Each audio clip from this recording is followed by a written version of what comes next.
May we have your attention, please, distinguished participants, ladies and gentlemen. It is our pleasure to welcome you to the high-level discussion on financial inclusion, optimizing endowment fund for sustainable financial inclusion G20 side event seminar, Road to the 9th Indonesia Sharia Economic Festival. Hosted by Bank Indonesia, Islamic Development Bank, Ministry of Religious Affairs of the Republic of Indonesia, and Indonesian Awqaf Board, or the BWI. Broadcasted live from Bali. All audience who are present in Bali Nusa Dua Convention Center, please be seated as we are about to begin. Ladies and gentlemen, please strictly maintain the health protocol to prevent the spread of the COVID-19 by wearing your mask properly, washing your hands regularly, and keeping a safe distance. Also, for the Q&A session rules later on, please feel free to raise your hand. The committee will hand in the wireless microphone to you, or you can also use the microphones standing in the side of the room.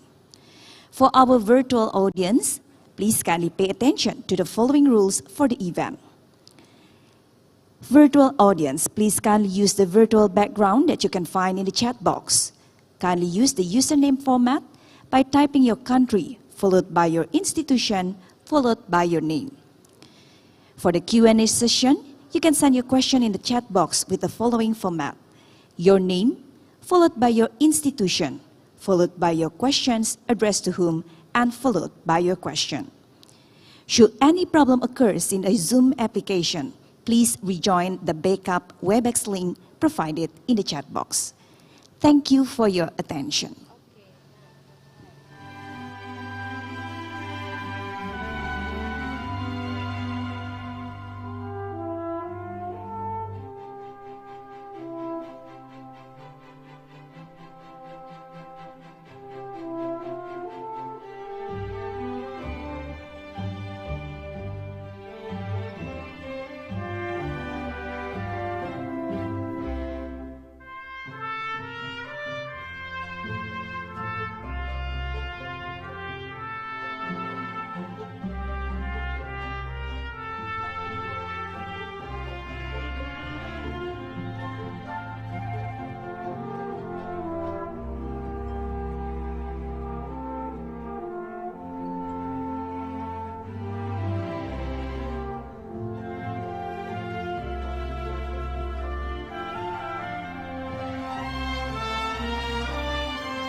Halo, halo. Hidayat.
Halo. Halo. Distinguished delegates, ladies and gentlemen, His Excellency, the Governor of Bank Indonesia, Dr. Periwarjo, is joining us here in Pecatu 2 of the Bali Nusa Dua Convention Center.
Bismillahirrahmanirrahim. Assalamualaikum warahmatullahi wabarakatuh.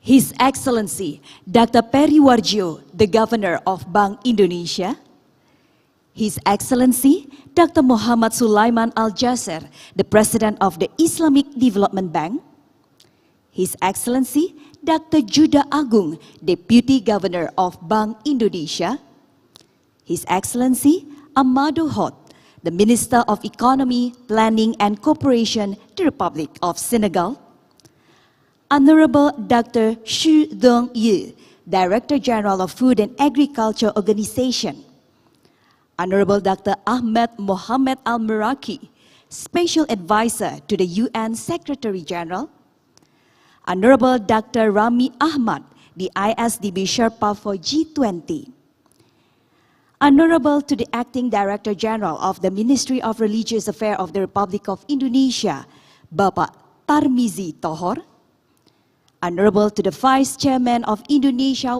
Awqaf Board, Dr. Imam Teguh Sabtono, distinguished delegates, participants, guests, ladies and gentlemen. Good afternoon and welcome to this beautiful day. Alhamdulillah, 4 days after the Eid al-Adha, we are able to gather today on the 14th of July 2022 for the high-level discussion on financial inclusion, optimizing endowment fund for sustainable financial inclusion.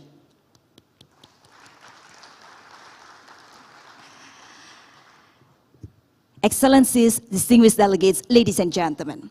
My name is Dian Ariswari, and on behalf of Bank Indonesia, we welcome you all to a session where we will explore further collaboration among the G20 member countries and other potential partners for financial inclusion.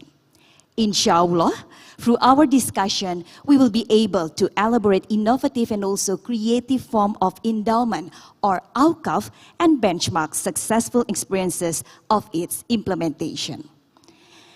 As our gratitude to Allah for His blessing upon us, let us now start the session by having Bapak Haji Juhar for the Quranic recitation. Please.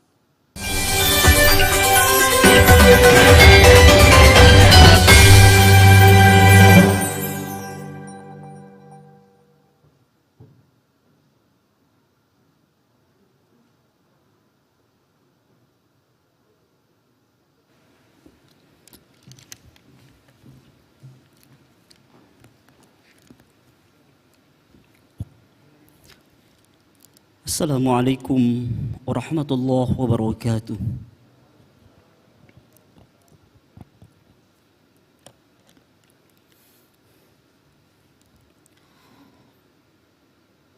A'udzu billahi minasy syaithanir rajim.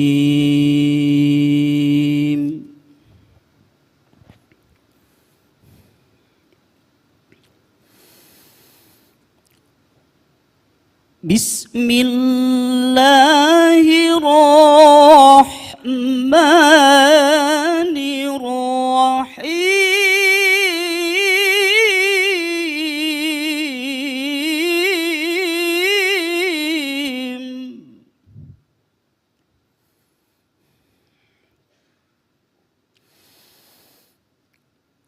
Mathalul ladzina yunfiquna amwalahum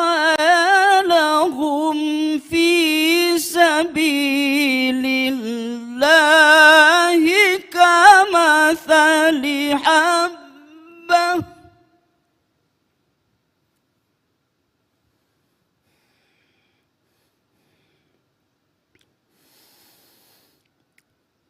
kamathali habbatin ambatat sab'a sanabila fi kulli sumbulatin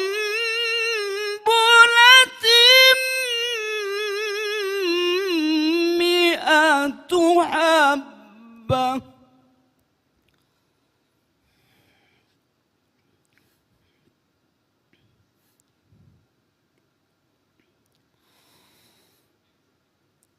مثل الذين ينفقون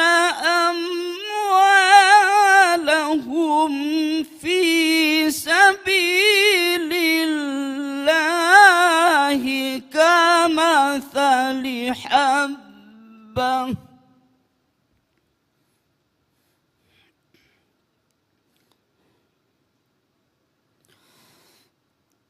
كمثل حبة أنبتت سبع سنابل في كل سنبلة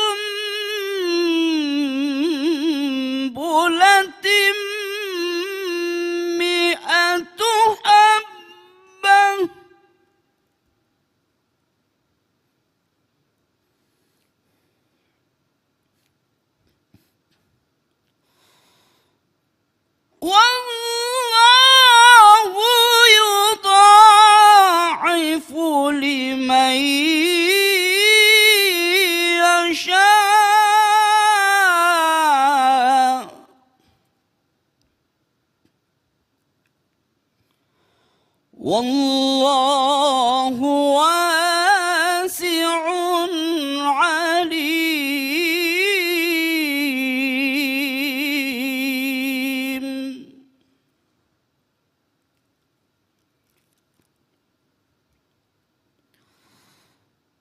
بسم الله الرحمن الرحيم.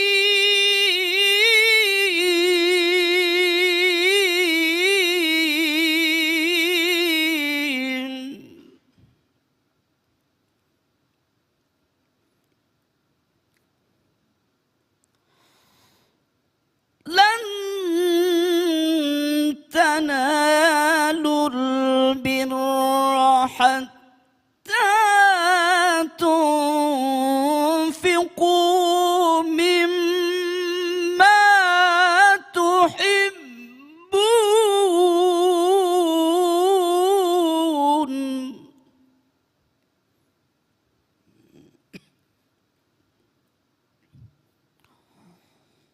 وما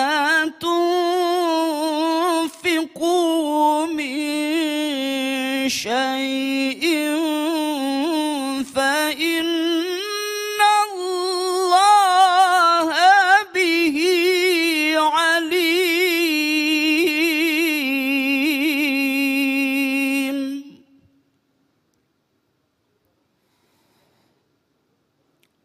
وما تنفقوا من شيء فإن الله به عليم.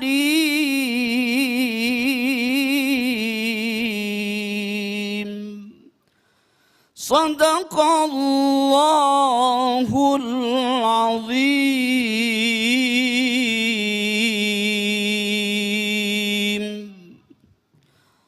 ثم السلام عليكم ورحمة الله وبركاته.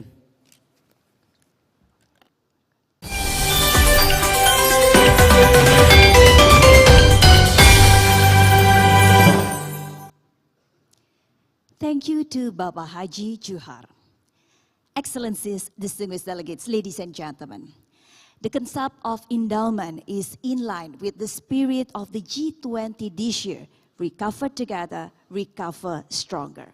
There are many success stories of its implementation that we can use as lesson learned and also benchmark. Next, we will hear leaders' insight from His Excellency Dr. Periwarjo, Governor of Bank Indonesia.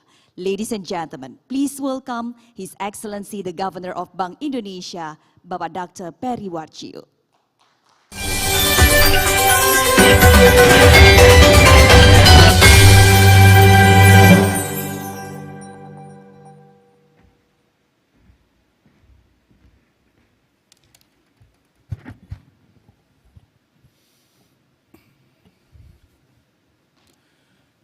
Bismillahirrahmanirrahim. Assalamualaikum warahmatullahi wabarakatuh. Alhamdulillah. Alhamdulillahilladzi an'amana binikmati wal iman wal islam wal ihsan. Allahumma sholli wa sallim ala sayyidina Muhammad wa ala alihi wa sahbihi wa salam. Amin. His Excellency, my dear friend, Minister of Economic Affairs, thank you for coming 30 hours on the plane just right today for just this event. Thank you, my Minister. My dear fellow, Deputy Governor of Bank Indonesia, which is I charge him to develop, to support, and to progress of Islamic economy and finance in Indonesia. My dear friend, Deputy Governor Juda Agung, distinguished speakers, ladies and gentlemen, let us pray to Allah Subhanahu wa Ta'ala that we can gather today on this beautiful afternoon in Bali, but with a big agenda under G20 presidency of Indonesia to recover together, to recover stronger. Salam and salawat to our leaders of the history to the end of the day. Salam salawat to Rasulullah sallallahu alaihi wasallam. Let his guidance guide us to solve any problem of the world today and to move forward. It is our commitment, Indonesia, this year, to lead the G20 to progress and to support the global economic recovery.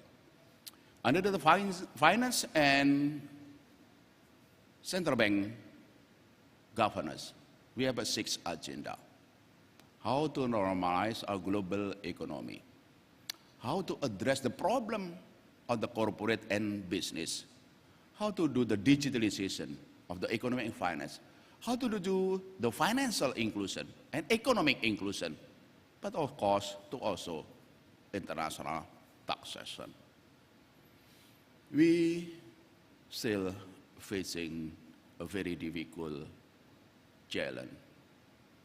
We are seeing now prices all over the world skyrocketing. The price of energy, the price of food, and the global supply disruption. We are seeing our dear friend, dear brothers and sisters in Middle East, especially also in Africa. My fellow minister of Senegal tell you that. Facing difficulties, not only to buy food, but to find food. Difficulties to pay gasoline because the price of energy globally and the food is increasing. We are facing the risk of stagflation, high inflation and low and declining economic growth. But we also facing the global financial turbulences. It is a very difficult challenge that we have to face. But with the determination, Indonesia will lead G20 to bring about the global economy to be better. In this aspect, today we talk about how we increase and support global financial and economic inclusion. Over the past 2 years, I spent a sleepless night. I'm coming from village. My father is just simple farmers. My whole life struggle to live and to strive. What we learn from 2 years pandemic, what we try to understand, what Allah message to us over the 2 years of pandemic. This pandemic of COVID is not going without Allah message, clear message. Let's contemplate that. And let also try to learn more on our Islamic teaching to be not only understand our message, but also to provide solution. Every one of you may have different messages, but let me share my humble, the village boy that's standing in front of you, the governor central bank now. What I'm trying to understand what Allah message over the past 2 years of COVID. One, to be grateful how Allah already provide us with the universe, with the earth, with the food, even with the air. So one message, go back to the basic to be green and harmonize economic development. Agriculture, energy, green energy, and thus one thing, living in harmony with the earth as well as toward green and sustainable economic development. Remember, when we have a peak of COVID, sometime May 2020, and last year, July 2021, even we cannot find just oxygen. Back then, we do understand Allah gracefulness of giving us a free oxygen. That's the example of we have to go to the basic of green economy. This is one of the themes to recover together under Indonesia, of green, to be healthy. Second is to be inclusive. The whole world, our economic development, we cannot move if it's not inclusive. Social welfare. This is the Islamic teaching of our inclusive of growth. To be share in our welfare. Of course, we based on market mechanism. But there is market failure. The role of the government public sector to address market failure. That's that we're talking today about the endowment fund, about zakat, infak, sodaqah, awqaf, to be mobilized to develop a sustainable and inclusive economic development. That's all about of endowment fund. This is all about our zakat, infak, sodaqah, as well as awqaf. And the third, to have innovation in our living, in our way of doing economic and financial transaction. Because one innovation is about digitalization. Because digitalization can be green, because limiting mobility of the people, spending too much on energy, ozone, and others, but to be more effective. Of course, we have to address the risk of digitization to what the values. Interaction between people may be limited, and that's, but digitization can bring about more green economic development, but we also can introduce digitization to support the inclusive development. Because we can reach out the common people, even the far away. In the past, they have to go to the banks. But now, through digitization, they can be reached out just through cellular phone. This is what I'm trying to do, to learn as a village boy that struggled in my life. To bring about this message that I try to understand.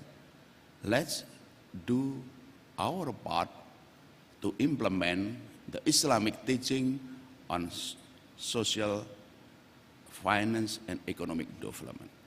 Mobilize our zakat, infak, sodaqah, and especially awqaf to be more productive, supporting our economic growth, but as well as sustainable inclusion economic growth. And our leaders of the history, Prophet Muhammad Rasulullah Sallallahu Alaihi Wasallam, and Khalifah Rasidin in the past already give example how mobilize this endowment fund to be a productive and supported economic and inclusive growth, sustainable growth. This is, I think, what I'm trying to say to you. My dear friend, Dr. Ravi asked me what my 2 cents of humble opinion. This is my humble opinion. Let me go to the detail what I'm trying to say. Let's put my slide, please. How we need to accelerating sustainable financial inclusion through Islamic social finance. With the case of Indonesia. Next slide. 3 key messages. We have been learning from our Prophet and Caliphate that mobilizing zakat, infak, sodaqah, and awqaf has been there and should be now and to the future to improve the welfare of our people, economic welfare, especially to address remaining problem of COVID, especially toward more sustainable and inclusive economic growth. Second, what we learn from our prophet and Khalifah? Three important: to be trustworthy. When we are managing zakat, infak, sodakoh, and awqaf, the first thing is, of course, trust, governance. An important and productive project to be put in front of the investor. Very important. Second, to be innovative in the model business. So many model business that it can be innovative. Whether we're talking about water refinement, whether we're talking about agriculture, whether we're talking about building mall, building school, education, we can be innovative to structure the project in such a way commercial and social, economic and financial development can be combined together. Just imagine in the past. Now we already seeing some of the hotels that being developed in the past already still in Makkah and Medina, catering the need of our Hajj and Umrah, and giving all of the blessing of Allah. We can be innovative in designing the project, which is combined with social and commercial project. With that, then we can structure the funding, the endowment fund. Some of them commercially, some of them from blended finance, from zakat, infak, sodakoh, and awqaf. To be innovative in designing the project as well as the findings. This is very important. And the third, digitalization. Digitalization is very important in mobilizing the investor, the muzaki, the donator, the sponsor. In the past, we thinking the donator, the sponsor is $millions. But maybe now it's just we can mobilize $10, $1. But look at our millennial. There are billions of them. $10 per person through digitization, through QR, through fast payment. Can be a big number. Digitization can be introduced to mobilize the donator, the sponsor, the muzaki, all of the people as well as our fellow millennial. They are keen to invest for akhirat, but they want to be just a single-handed. This is one of the digitization. And that aspect, the collaboration jama'ah, is very important. Let's strengthen our jama'ah, collaboration. Synergy is the key that we learn from our prophet and Khalifah to get together. Strengthening synergy, collaboration. So there's three key messages that I want to send to you at this very important seminar. Let's, under G20 presidency, recover together and recover stronger. Let's mobilize zakat, infak, sodakoh, waqaf to be supporting, addressing the hunger of our people, food, as well as also elevating the social welfare. Like our prophet and Khalifah already teaching us, give leading example to us. Two, which is trust, is very important. Governance is very important. Second, to be innovative in designing the project as well as the finance. And the third, digitalization, to reach out the common people, especially the youngest. And three, Jama'ah. The power of we, together, synergy. That's the tricky message. I will go fast the slide. Next. The concept of Islamic social finance. We talk about swap, zakat, production, consumption. For a low cost, for empowerment, for infrastructure, supporting our economic growth. This is zakat, infak, sodakoh, and wakaf. This is social finance. But there is also commercial finance, bank financing, sukuk, all of the commercial. That can also be used for mobilizing and productive, and combining the two, becoming a blended finance, the endowment fund. Those the key. Next, we have to contemplate what needs to be done to address why, especially in our case Indonesia, the realization of zakat, infak, sodakoh, and wakaf for supporting our economic development and social welfare still far from our desire. Zakat, infak, and sodakoh, 327 IDR trillion. As well as realization for 14.9, only 4.5% of the potential.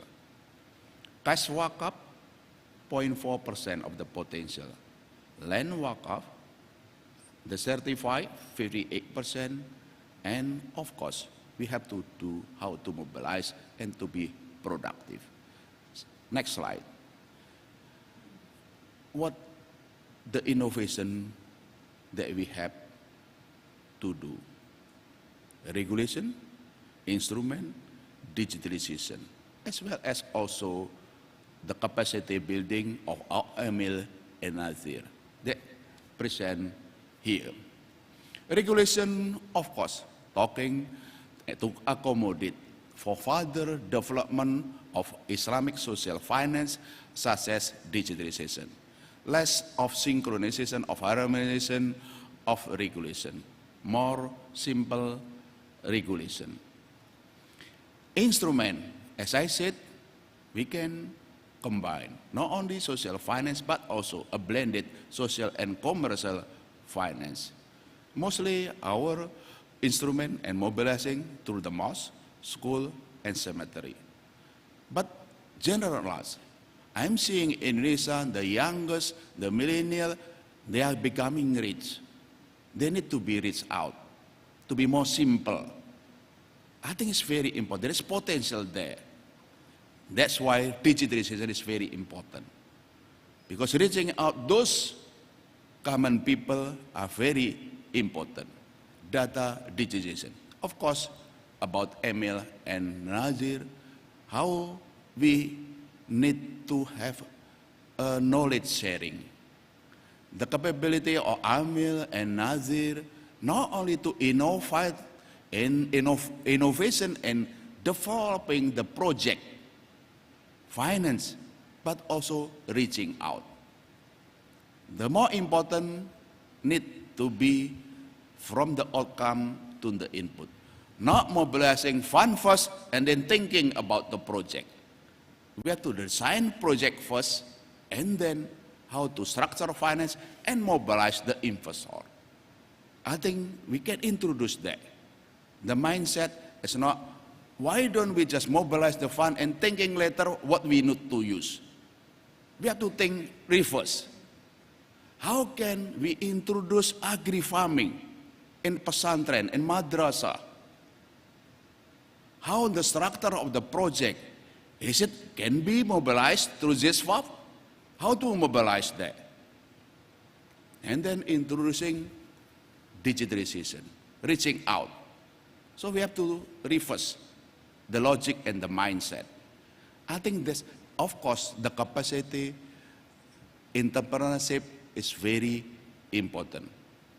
I learned a lot about fikih I do not know fikih, to be true, to be frank with you.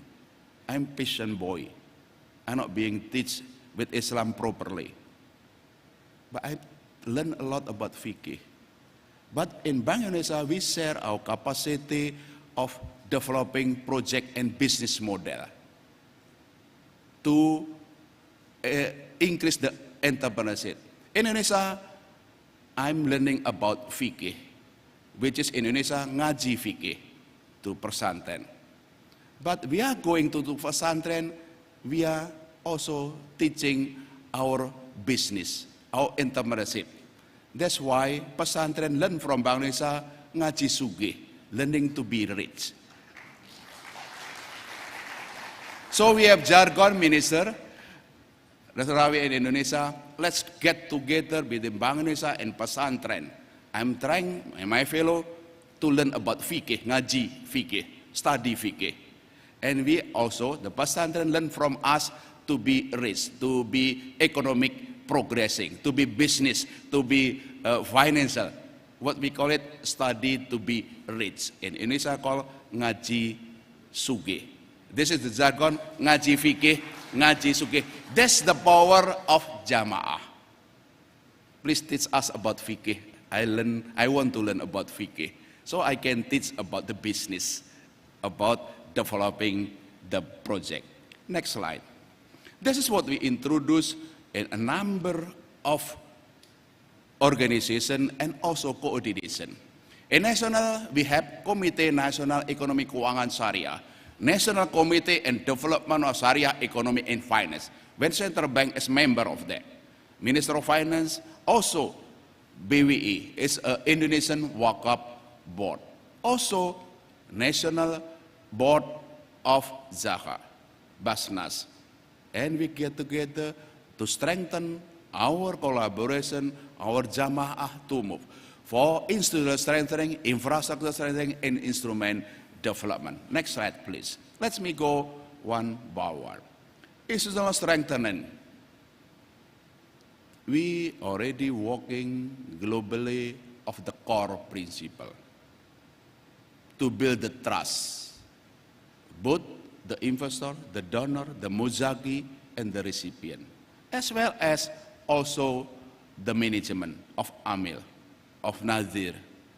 We already agreeing on strengthening zakat and wakaf core principle about legal foundation, both on zakat wakaf supervision, zakat wakaf governance, intermediary function, risk management, syariah governance. This is very important. We are trying to also implement on this on the operationally. Technical notes, the table there, already also development over the years.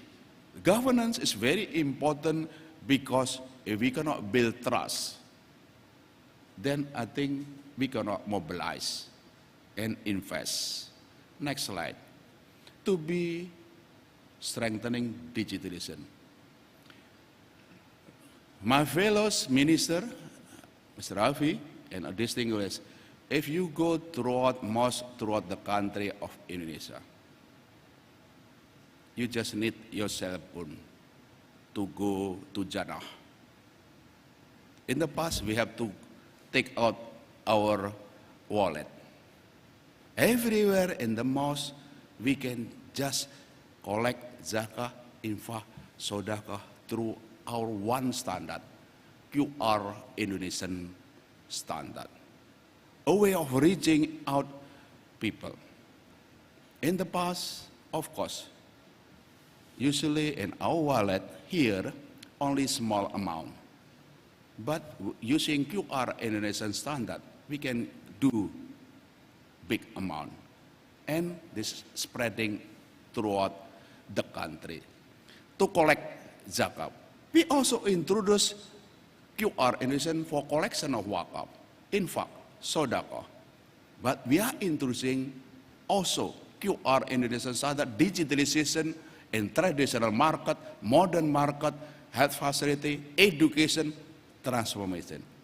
Innovation in digitalization can reach out the common people. My son, they go everywhere. then they want to do the zakat. In the past, must go to mosque and then signing and so on. Now, the contract, the declaration, the dua already being put there. To just click. It's very important digital. And we can introduce other aspect. Next slide. On the instrument, when we meet Islamic Development Bank in some elsewhere, Egypt, I share this. How innovation in developing the project and the financing is very important.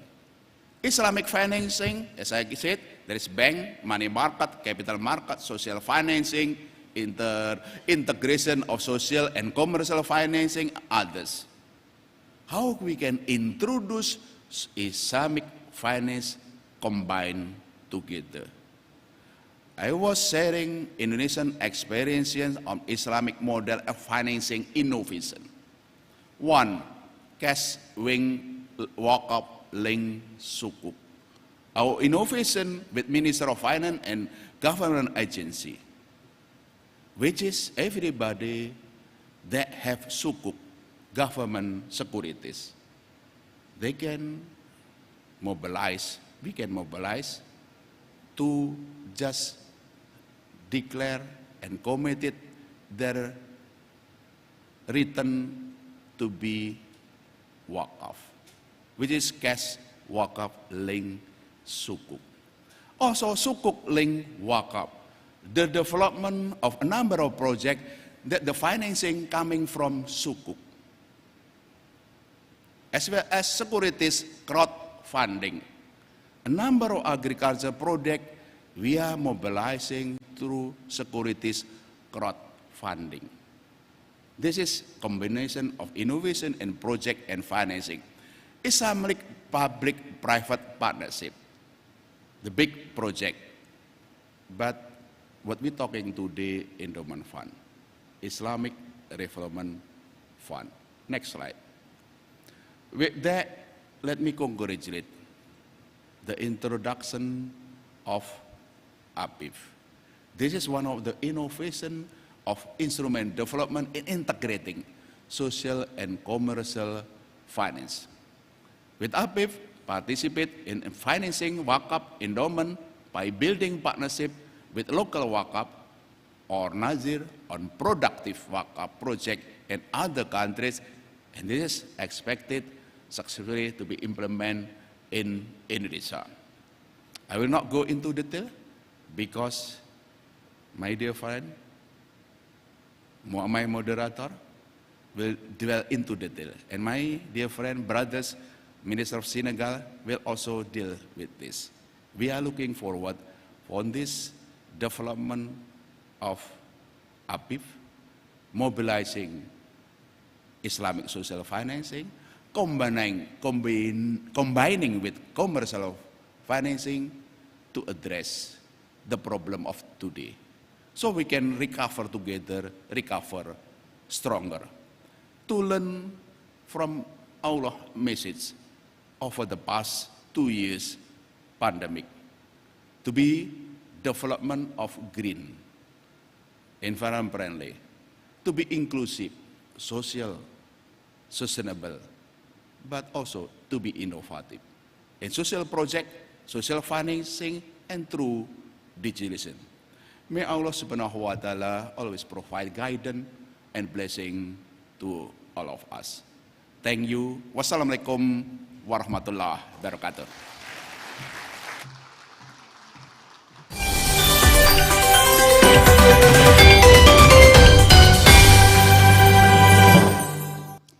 Thank you so much, His Excellency Dr. Peri Warjio, Governor of Bank Indonesia.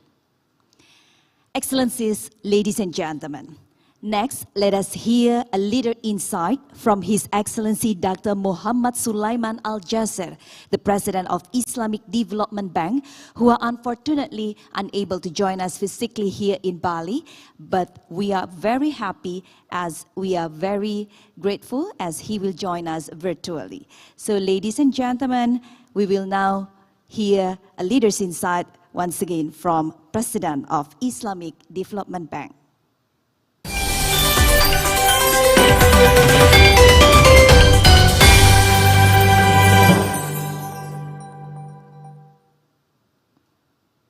بسم الله الرحمن الرحيم والصلاة والسلام على أفضل الأنبياء والمرسلين سيدنا ونبينا محمد وعلى آله وصحبه أجمعين ومن تبعهم بإحسان إلى يوم الدين.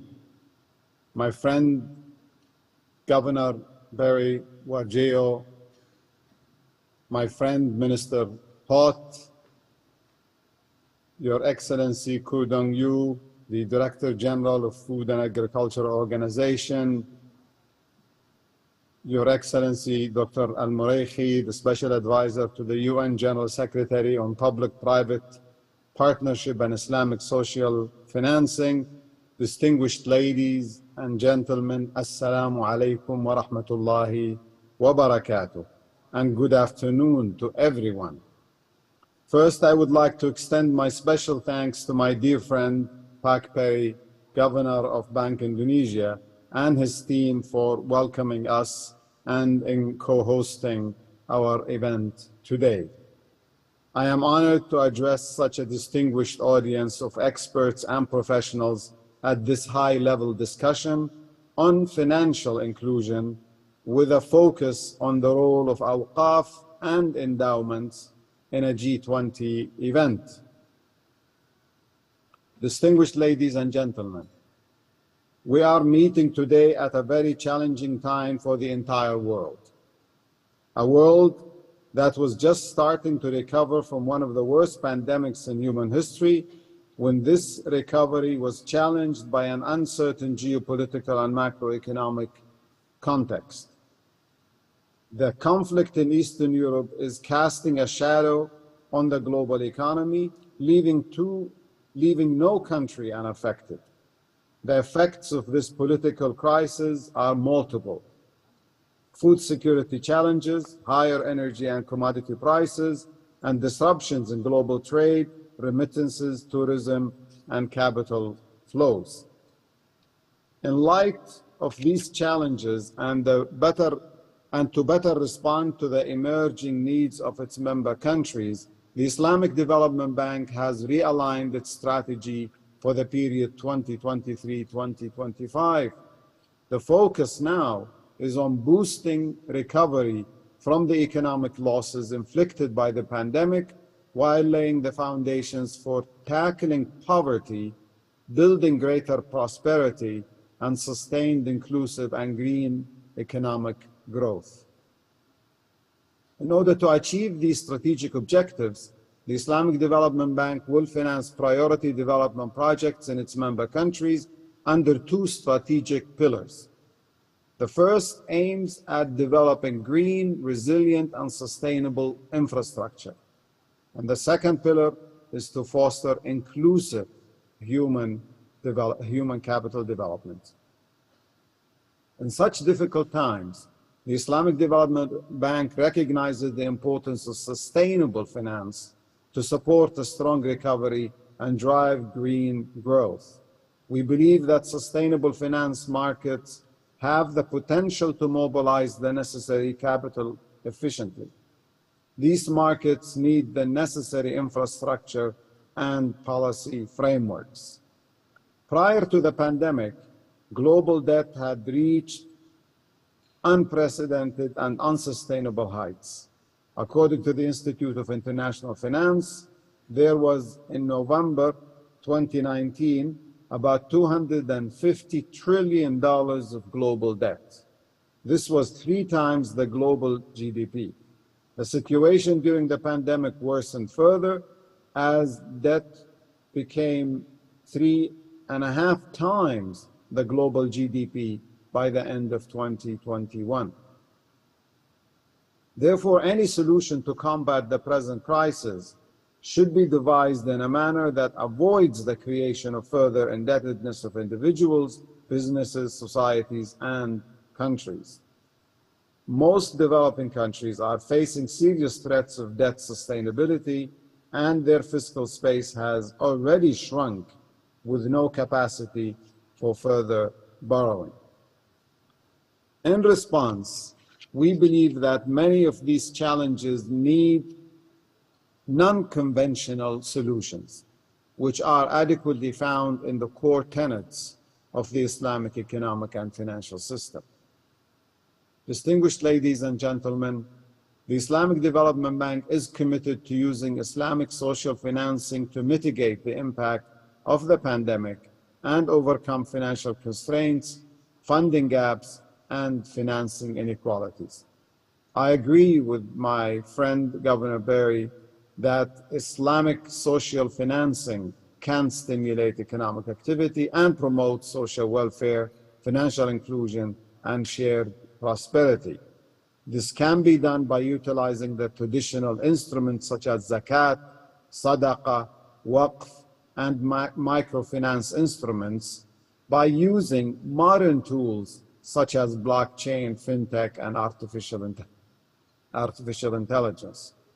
The bank has contributed to reinvigorating the developmental role of Awqaf by establishing the Awqaf Properties Investment Fund, APIF, in 2021, as also was emphasized by Governor Perry.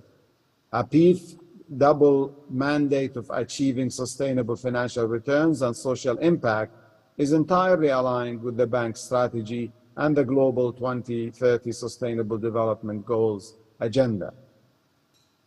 APIF promotes Awqaf as a social finance-based instrument for development while observing the relevant principles of Islamic jurisprudence or fiqh. Islamic Development Bank through APIF has supported various non-profit beneficiaries ranging from governments to research centers and charitable organizations, helping increase public service standards where its projects are located. When its mandate to finance the establishment and development of real estate endowments, with its mandate to finance the establishment and development of real estate endowments, APIF is a unique fund in the community of multilateral development banks, with a strong focus on long-term international financial sustainability. Indeed, it has provided proof of concept, which is now ready to be scaled up. Distinguished ladies and gentlemen, I am very proud of the Islamic Development Bank Group's contribution to Indonesia's socio-economic development and impacting people's lives. Today, Indonesia is one of our most active member countries.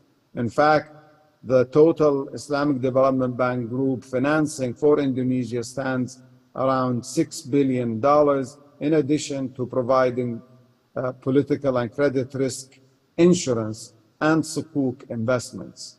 I would like to congratulate the government of Indonesia for bringing to the G20's presidency such enthusiastic initiatives and discussion topics under the motto, recover together, recover stronger. I would also like to reiterate the Islamic Development Bank Group's commitment to further develop the strategic cooperation with the government of Indonesia to ensure that 2022 is a special year in our partnership, a year where we can all recover together and recover stronger. Thank you very much. Wassalamu alaikum wa rahmatullahi wa barakatuh. Waalaikumsalam warahmatullahi wabarakatuh. My dear brothers, President of Islamic Development Bank, which is I admire your leadership, your strong leadership, President Al-Jazeera. First of all, with my deep condolence, innalillahi wa inna ilaihi raji'un, with our prayer, your beloved uncle will enter to Jannah in his blessing, husnul khotimah. Amin, amin, ya rabbal alamin. Al-Fatihah.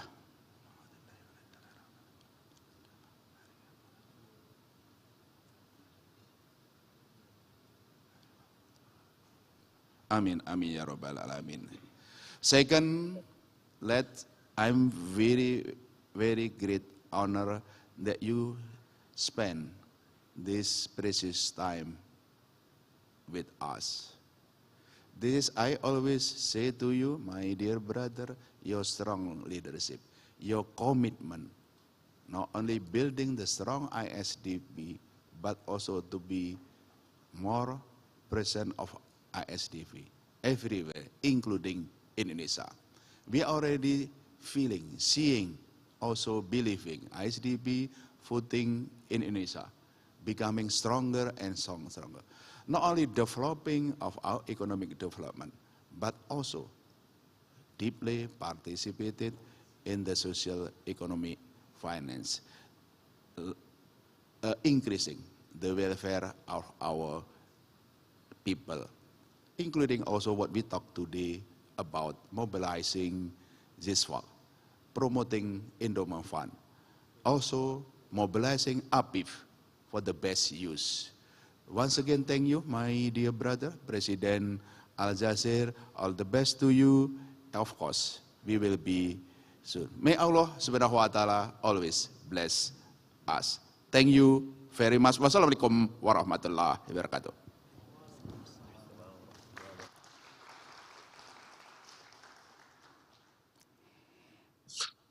Thank you so much once again to Dr. Muhammad Sulaiman Al-Jazeera, the President of Islamic Development Bank. We are sending our prayer and also dua from Bali, Indonesia. Excellencies, distinguished delegates, ladies and gentlemen, in Islam, we have a well-established concept of endowment known as al-kaf or wakaf, conceived during the time of the Prophet, peace be upon him. When Umar ibn al-Khattab acquired a piece of land, he asked the Prophet how best to use it. The Prophet then advised him to make the land unalienable and to use it for the benefit of the unprivileged and those in need. With that, the land was established as al-kaf, and this inspiring example from the past remains relevant today. It can play an important example and also important part in our case to develop a more dynamic, progressive, and inclusive economy. A stronger and more expand implementation of cross-border sustainable endowment fund and also al-kaf is essential in order to recover together, recover stronger. Ladies and gentlemen, this high-level discussion then will be led by Dr. Rami Ahmad, the ISDB Sherpa for G20. Dr. Rami is the Special Envoy on the Sustainable Development Goals, or the SDGs, and the ISDB's G20 Sherpa, in addition to his duties as Senior Advisor to the President of the Islamic Development Bank. He is supporting the President on global advocacy activities, including the World Economic Forum, and as a Sherpa for the heads of MDBS Forum. He is also a member on the board of directors of ICD, the private sector arm of the ISDP group.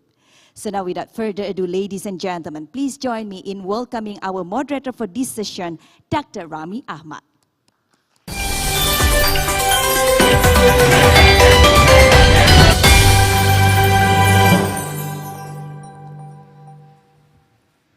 Moderator Dr. Rami, the floor is yours, please. Thank you very much. Assalamu alaikum wa rahmatullahi wa barakatuh. Alhamdulillahi Rabbil Alameen. Wassalatu wassalam ala Rasulihi al-Amin, Muhammad ibn Abdullah al-Sadiq al-Amin. I am so delighted to really have the opportunity and the honor to moderate this seminar, which is very important. We are blessed and honored by having Governor Perry with us, President Al-Jazeera, as you have seen, despite the difficulties. He was so keen on being with us actually in person, but alhamdulillahi rabbil alameen, we had to listen to his ideas and his thoughts, walhamdulillah rabbil alameen. I thank the organizers, Bank Indonesia and the Islamic Development Bank on this timely subject. What can I say? After the stage has been set by Governor Perry and President Al-Jazeera, and I have to thank even the MC, Ms. Diane. We're talking about the awqaf, and in this day and age of mobilizing resources for development and for inclusion. And awqaf has been normally in Islam as a charitable endowment. The role in this Islamic civilization has been evident in all the socio-economic activities. in every geographic dimension, in every time era, you would hear about the awqaf in the Islamic civilization. But this doesn't stops there. In the West, the idea of endowment also has played a major role to provide a lifeline in cultural and economic and other social activities, even in museums, hospitals, research centers, universities. I mean, don't go very far. Harvard, Stanford, Oxford, they are using the concept of endowment, which originated in the Islamic civilization and the teachings of Rasulullah sallallahu alaihi wasallam, which has played a major role in the development. And I think the concept is very attractive. It's a very simple concept. You set aside some capital and you invest. The return will be earmarked for a specific use as designated by the endower, and it goes for eternity, inshallah. How could it not be very attractive from a religious point of view as a sadaqah jariyah? This is not a one-time charity, it's something that will go for generations, and your grandchildren will benefit and reap the benefits of such an act. But even from a secular point of view, the power of awqaf, the power of endowment has not been really given the justice that it should receive. So this event really will aim, we have heard very nicely, very eloquently from Governor Perry about what Indonesia is doing in this field, but we will hear today also some global and some international experience. And maybe what a better place to really talk about the awqaf benefiting Muslims and non-Muslims than Indonesia on the margins of the finance ministers of the G20. So I think this was a brilliant move on your part to really have this event here at this time. So hopefully we'll be listening to a great panelist. We'll be listening to their expertise.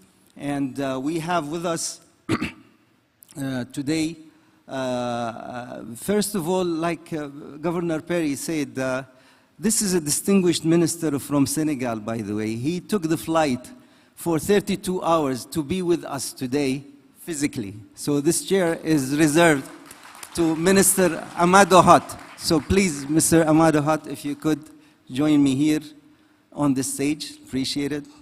Thank you very much. Thank you, Governor Perry, appreciate it. Please. If you need any coffee, please let us know. We hope you are still awake after all this long flight. Thank you very much for being with us, but he will share with us the perspective from Senegal and Africa. Also with us is Dr. Chi Dong Yi, and forgive me if I mispronounce the name, Dr. Ji. He's the Director General of FAO, the Food and Agriculture Organization from Rome. If we can see him on the screen, that will be nice. Please help me welcome the DG of FAO, please. Is he with us on the screen? Yes, here he is, please. Thank you very much for taking the time and being with us. Also with us, His Excellency Dr. Ahmed Al-Muriqi, Special Advisor to the UN Secretary General. And he's with us with his beautiful smile also. Please help me welcome him. Thank you very much for taking the time to be with us. The organizers invited Mr. Bill Gates to be with us, but as you know, the time, probably it's 2 a.m. right now in Washington, Seattle, I think, I don't know, but it was very difficult to really get his commitment to be with us, but he was keen also on supporting this seminar, and he asked the president of the Gates Foundation, president of Global Growth and Opportunities, Mr. Roger Voorhees, to give us his take on the financial inclusion and the way forward. So in Arabic we say, "Ma la yudrak kulluh, la yutrak julluh." At least we will get the thoughts of the Gates Foundation as one of the very important global philanthropic organization. Mr. Roger Voorhees is really a very seasoned person. He had a lot of activities and extensive experience in financial inclusions, in particular because of his long and extended experience in the financial sector. And with your permission, Minister and the gentleman joining us virtually, let's start with the video from the Gates Foundation, and then we will start our conversation. Please, if we can play the few minutes from the Gates Foundation. Can we, please?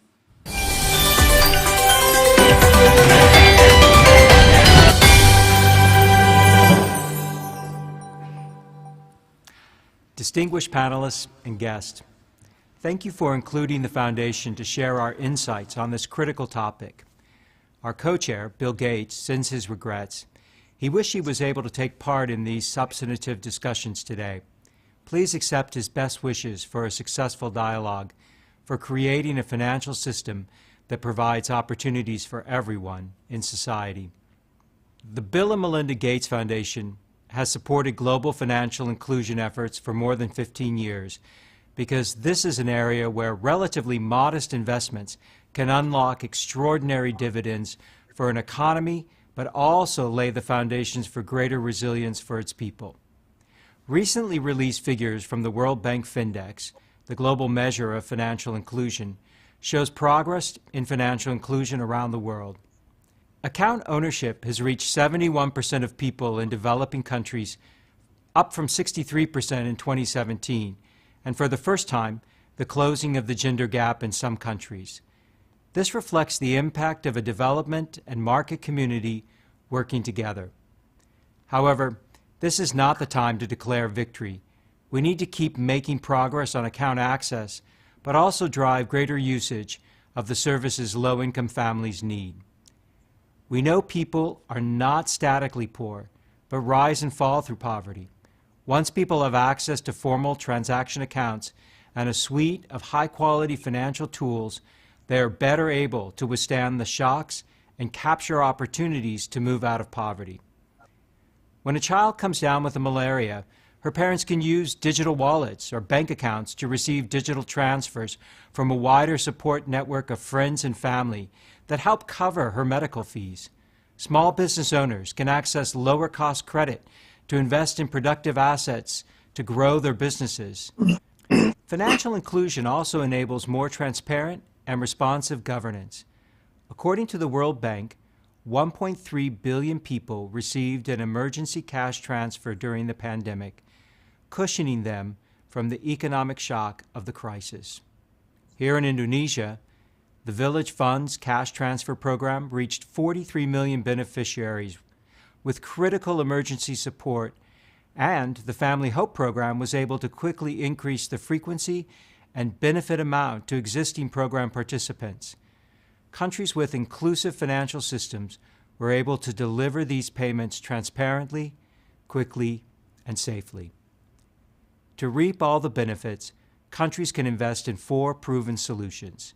First, countries must upgrade their financial regulations to create space for companies and industry to innovate, while protecting customers against the risk posed by digital platforms.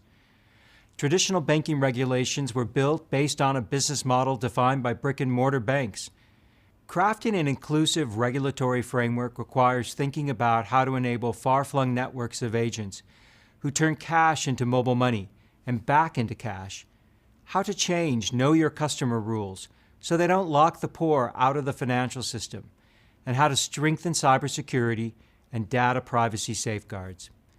When countries get their financial sector regulations right, the benefits of financial inclusion can accrue rapidly. In 2015, the Bank of Ghana allowed non-banks to own and run mobile money businesses. 5 years later, the share of Ghanaians with a mobile money account had increased from 13% to 60%. Second, people living in poor and marginalized communities tend to lack access to formal identification. By investing in inclusive digital ID systems, governments can ensure that everyone can meet ID requirements to open and use financial accounts and fully participate in a modern digital economy. India's Aadhaar ID system, for example, has helped double India's financial inclusion rates over the past 7 years, from 35 to 78%. Third, governments and industry can help solve the barriers consumers face in current closed-loop financial systems by investing in real-time interoperable payment systems that link new payment providers together with traditional banks to drive innovation and keep costs for consumers down, while enabling individuals, businesses, and government agencies to transact with one another quickly and easily, regardless of which provider hosts an underlying account. Fortunately, governments seeking to upgrade their national payment and identity infrastructure need not start from scratch. They can make use of new open-source payment and identity platforms such as Mojaloop and Mosep, built on best-in-class privacy, data protection, and cybersecurity frameworks. These open-source solutions are already accelerating digital financial inclusion in several countries, including Morocco and the Philippines. And here in Indonesia, investments are underway to enable the existing national ID system to better support financial services use cases and the potential to dramatically reduce the cost and time needed to onboard new customers without sacrificing due diligence. Lastly, but critically, countries should focus on financial inclusion for women. Indonesia is one of the few countries in the world which has eliminated the gender gap in account ownership, with women's account ownership exceeding that of men. When women can fully participate in the economy, they enhance the prosperity of their family, community, and country. Indonesia has been particularly smart in designing social protection programs, which put money directly in the hands of women and building trust by clearly communicating the nature of the program. Yet, even in countries that have closed the gender gap, including Indonesia and India, we see gender gaps in usage that tell us that we cannot track access alone, but need to also focus on how to make accounts and financial services more useful, more relevant, and easier to access than they are today. Enabling access to digital accounts is just the first step on the journey to economic resilience. And we must continue to support policies, infrastructure, products, and services that elevate women's lives and livelihoods. If countries can get these 4 pillars right, they will accelerate their recovery in the short term and pave the way for equitable, sustainable growth over the long term. Thank you for the opportunity to share our learnings working in financial inclusion over the past decade. Financially, including the world's unbanked, will require equally innovative, collaborative approaches. I hope that the Lives and Livelihood Fund that was established in partnership with Gulf donors and the Islamic Development Bank will be a platform where we will see more innovative investments for financial inclusion in the bank's member countries. And we look forward to the opportunity to work with other leaders in this field, including Bank Indonesia and the United Nations. Thank you.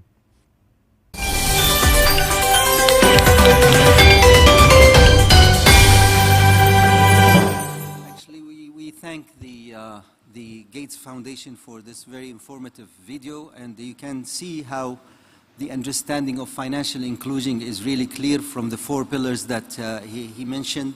And I think you heard the echo of these 4 pillars in the presentation of Governor Perry when he started setting the stage. And I think we also in IDB are very proud of Indonesia really for making progress in all the 4 pillars that he mentioned. So congratulations to you, and we hope that by the way, the Islamic Development Bank, as Mr. Vorsi he said, we are partners in something called the Life and Livelihood Fund, $500 million in participation with the Gates Foundation and other donors from the Gulf.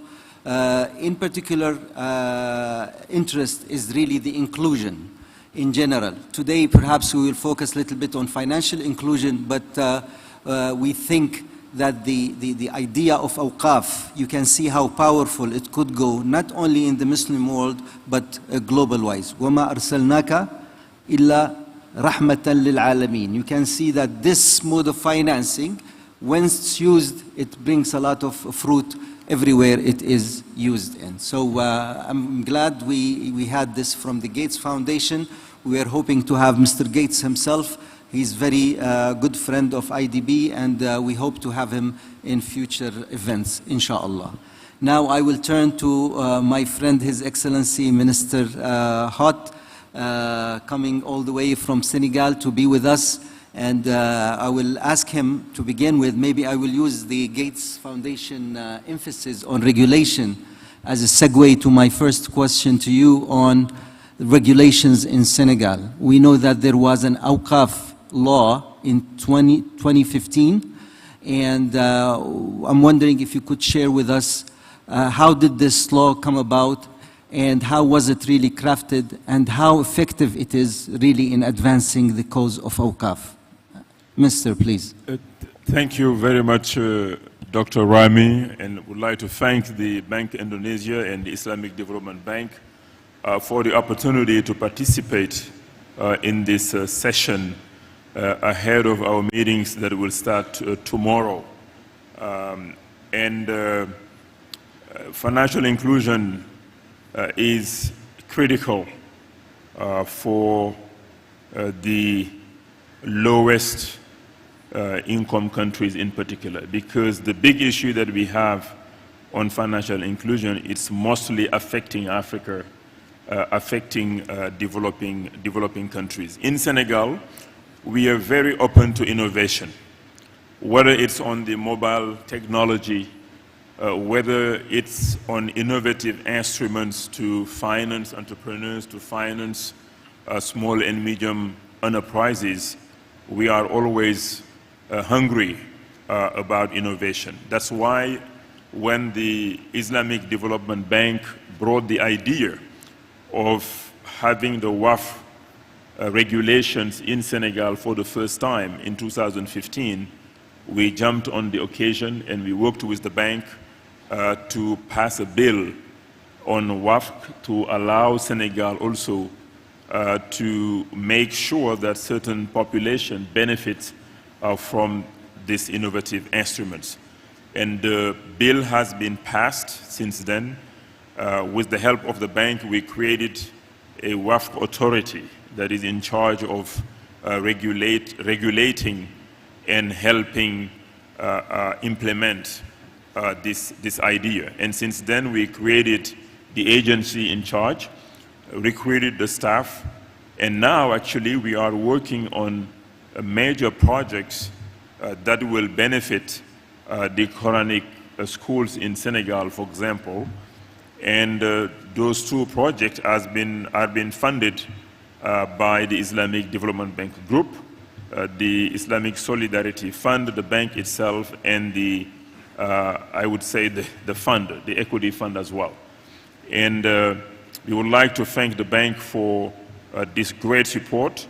And it is a success in Senegal, and other countries in the sub-region in West Africa are trying to implement also the same framework and to do exactly what Senegal did with the Islamic Development Bank.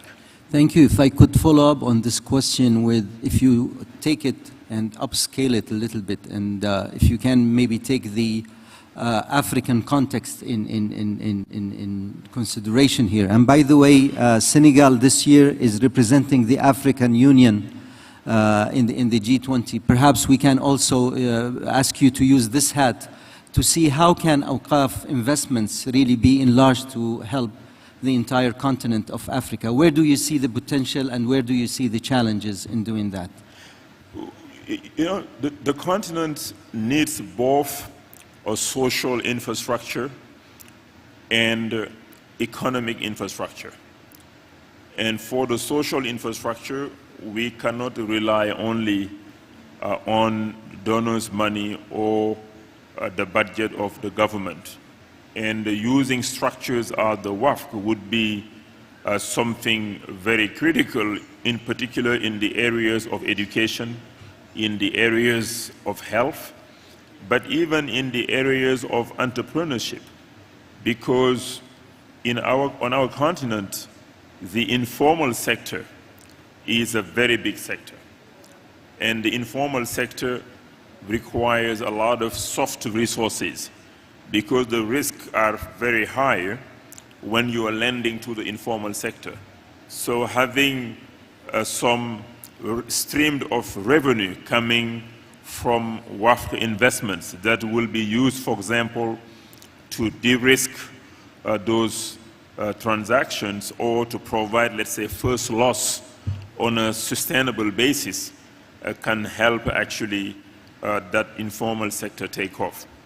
And I would like to see, for example, the G20 really prioritize financial inclusion and make it as part of the agenda and give directives to the MDBs, for example, to provide more concessional resources to governments so that we can invest in agencies or in structures that will lend money, let's say, to the informal sector, for example, to the poorest people where the risk actually can be also the highest.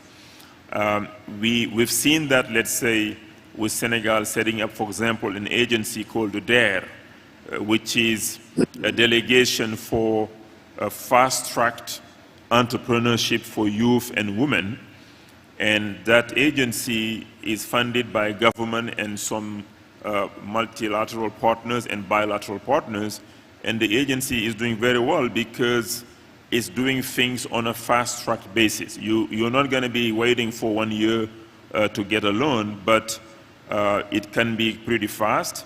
And the paperwork that is being asked to the entrepreneurs is not like when you go to banks.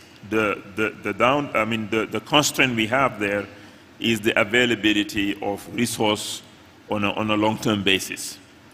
That's a great challenge. I'll come back to you, Minister Amado, but let me go right now to Dr. Shu, the Director General of the FAO. If you can see him on the screen. By the way, Dr. Shu was a vice minister in his home country, China. And you know, all of us know that in China, probably the most successful country in lifting people out of poverty in huge numbers. The numbers are staggering, maybe 20% of the global population down to a very insignificant number when it comes to development. His vision was founded on the belief that freedom from hunger is a basic human right. And he's now the DG of the Food and Agriculture organization. And I don't know if he's seeing me. I'd like to see his face so I can direct the question to him directly, if possible. But he always characterized himself as a man with Asian soul and a global mind. So, Dr. Shu, with the looming food crisis. I saw you. You see me? Okay, that's good. I was hoping to see you. Okay, great. So, with the looming food crisis, regardless of geopolitical analysis of this, we're interested in your thoughts on what are the major challenges faced by the farmers, and especially the smallholder farmers in developing and emerging countries. And perhaps as you tell us about the challenges, maybe also you can tell us what are the remedies you see from the top position in the Food and Agriculture Organization. Please, the floor is yours, and we are very happy and grateful that you were able to set out the time for us. Thank you. Please, go ahead. Thank you. Good morning from Rome and the moderator. First of all, I would salute the Governor of Central Bank, Perry, and also Minister of Senegal, together other colleagues and the Bank of the Islamic Bank. We enjoy the close cooperation with all of you during past years on behalf of FAO. And more important, I think as learning from Governor Perry and the ministers, there are a lot of experience from the members. So especially, the Governor Barry, he said he's a village boy. I'm also a village boy, small village in South China. So, and we understood the small farmers, smallholder farmers in Africa, in Near East, in Latin America, and in Asia, of course. So I think the first small-scale agriculture sectors traditionally face a wide range of critical barriers that constrain their access to the financial and the marketing service. Because we are small, we are poor. So we don't have money, we don't have assets. And the banker, you are a banker, you always cost the insurance and all this asset, the garbage. How I can offer? We can offer the trust, we can offer honest. And that's why I'm so delighted you have this kind of inclusive financial service dialogue. Second, I think also we estimate the particularly vulnerable categories of agriculture sector, such as women and youth, indigenous people, they are facing more. And like in Nigeria case, 24% are systematically less access to the financial and compared to women even. So, and as Minister of Senegal mentioned, also the small media enterprises lack sufficient access to the financial. But that's a crucial. All this barrier to the increase also compass the supply side of financial service. And last but not least, I think also informal source of financial to meet their financial need and to create more and high cost. That's why in the valley, in the rural areas, always farmers borrow money from their neighbors with a high cost of interest rate. So that's all this. I think it's critical. Now it's financial inclusion is critical enabling for achieve the sustainable development goals. I firmly believe that increased financial and investment in rural areas are vital to achieve the food security for all and reduce rural poverty. As a solution, you ask, first, we need the public administrative arrangement. Like Senegal mentioned, you have established a fast track to offer the financial service to the smallholders. And also, Nobel laureate Yunus, many years ago, also established a small credit fund for the farmers. And now, as a case experience from Indonesia, also, we can have a crowd fundraising for the smallholder farmers, for the small businessmen. Let's start the business of startups. It's very important for agro-food systems. And third, I think we have to develop the policy to get all the key players to support the smallholder farmers. And last but not least, like religions and all the social financial protection platforms should be strengthened by the rich people. I'm so delighted that Bill Gates and Melinda Foundations, also together with other international financial institutions, work together. So by hand-in-hand initiative 3 years ago, we should get the public, government, private sector, civil society, academia, and work together to help the smallholder farmers to transform agro-food system together. And then we can really build together, build stronger. I thank you. Well, thank you very much, Dr. Shu, and I think the lesson learned, always listen to the village boys when they speak, because they know what they are talking about, I guess. So thank you very much. I'll come back to you, hopefully time allowing, with another question if I could, but now I would like to move to His Excellency Ambassador Ahmed Al-Murekhi from Qatar. He's the Special Advisor to the UN Secretary General. And before assuming this position, he had extensive work in humanitarian work also in Qatar and in the region. he's been leading حياك الله دكتور أحمد يا مرحبا. يا مرحبتين الله يحييك دكتور سامي. Okay, I just wanted to make sure that you're hearing us. You have led a very, very ambitious program, a series of seminars, hopefully leading to a roadmap for including Islamic finance, in particular zakat, sadaqah, and awqaf, in the agenda of the United Nations, in the 2030 agenda, helping in filling the gap for financing the SDGs. Maybe I could use this as a first question. How successful have you been? Could you tell us and tell the audience here about these series of seminars and where are you at this point? Go ahead, please. Bismillah ar-Rahman ar-Rahim.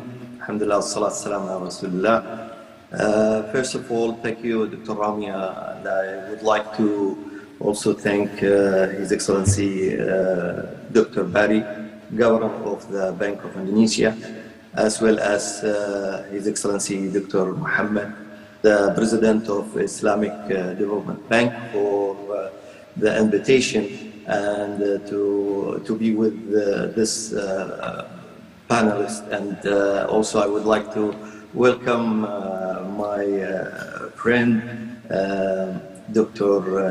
Qadoon, the Director General of FAO, as well as His Excellency Minister Amanduhar, Minister of Economy of Republic Senegal. Dr. Rami, regarding the initiative and the idea of the initiative that we started like last Ramadan, and it was also a partnership with the Islamic Development Bank. It's been going very well, but let me highlight it a little bit about the awqaf and how the awqaf play big role in the Islamic culture and all aspects of the life. Awqaf and other Islamic social finance, it's very powerful tools, but what we need actually, we need to utilize these tools, and how can we alignment these tools with the investment, alignment of our investment with the SDGs in one hand. And in the other hand, how can we create synergy between awqaf and other finance sector, as well as it won't be possible without having a mechanism that helping the people or the investor. This system or mechanism could be international mechanism that help Muslim not only in the Muslim country, but the Muslim all over the world to donate and contribute in awqaf and zakat. So the idea is, how can we have and build, create a mechanism within a UN system that help a donor to pay their zakat, pay their donation, pay their awqaf within the international system, which is the UN system. And then this will help also to fill the gap that facing all the UN agencies, whether in humanitarian or in development. Because the SDGs, there is a big gap, and we are not away from the timing, which is 2030. So we want to fill this gap. If we go to the zakat, for example, we have around 600 billions a year if we can collect it. So, and awqaf, it is the same. As Dr. Bari mentioned, how much the investment in awqaf and in zakat. So you can imagine how it will be if we have a mechanism help the people to pay their donation, and of course trusted mechanism. So how it will be if we can collect all this money and put it in one pool, and then we can manage it to fulfill the SDGs as well as the humanitarian needs that every year become more and more. And that will be by predictable, because the awqaf is easy to predict how much I will have, and accordingly we can manage ourselves and build our project accordingly. As well as the zakat, if we know that every year we have this amount of the zakat, so that will help us to plan in a proper way and also very effective way.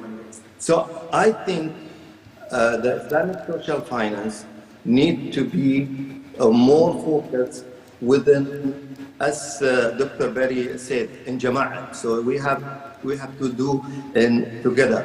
Because Allah subhanahu wa ta'ala, yadullah ma'al jama'ah, kama yuqal. So we need to focus on that aspect. How can we bring everybody together and work collectively, rather than each country working individual or each UN agencies working individual. So the mechanism that I'm trying I'm leading this several seminar or series of seminars. How can we have that mechanism help everyone to be in one table, in one place, and then we can manage all the projects that we need to fulfill, whether SDGs or humanitarian. Dr. Ahmed, very interesting, but in 30 seconds, how successful are you right now? Where are we in this? Are we having a roadmap for the UN or not yet? In 30 seconds, please. Yes, we've already have a series of the seminar.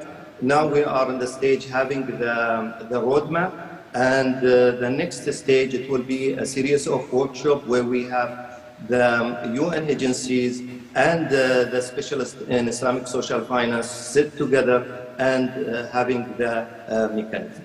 I'm sure all the UN agencies and the MDBs like us will be very happy to see something like this, because extra resources are really needed for all the activities of all the UN agencies, for all the MDBs. The number one question is how to mobilize resources, and it would be a pity really not to mobilize resources from such a rich source, but like you mentioned, the regulations, like Dr. Shu mentioned, the policies, the governance issues, all of these things need to mature and need to really come forward. And the numbers you mentioned, even if we mobilize 10% of that, I think many of the UN agencies and the MDBs will be very happy to invite you to bring it in cash, if you don't mind, please. Okay, well, thank you. Thank you very much, Dr. Ahmed. And I go back to Minister Amado. The time is pressing us, but you've come here all the way from Senegal, 32-hour of flying, to the G20. I'm sure you have other objectives. I know you take care of us and our invitations, but why you're coming to the G20, and how do you see the G20 really advancing the inclusion, not only financial inclusion, but inclusion of Africans really in the development process? And what does the G20 mean for Africa if you are really wearing the hat of the African Union? Please. Thank you very much. I mean, we're here for these meetings, and we flew 32 hours, as you mentioned, to be here because the African Union is an invitee to this important gathering in Bali. And we felt that Africa, for it to be seen as a true partner of the global economies, need not only to be an invitee, but a full member of the G20. If you take the G20 today, it's 19 countries plus the European Union. And it's 60% of the world population, 80% of the world GDP. But if you include Africa, you almost suddenly will have 80% of the world population. This will add a lot of credibility to the G20, and specifically the fact that many issues that are being dealt with at this fora concerns Africa. So if decisions are made and Africans are not part of the decision making, are not really convinced about those decisions, the implementation will be difficult. If you look at climate change, you look at security, you look at debt, all these issues concerns Africa as well. And my goal is tomorrow and after tomorrow with my colleagues is really to pitch for Africa to be a member through the African Union. We have South Africa as one country, but South Africa, it's good that they are a member, but it's 4% of Africa's population. 96% of Africa's population is left out.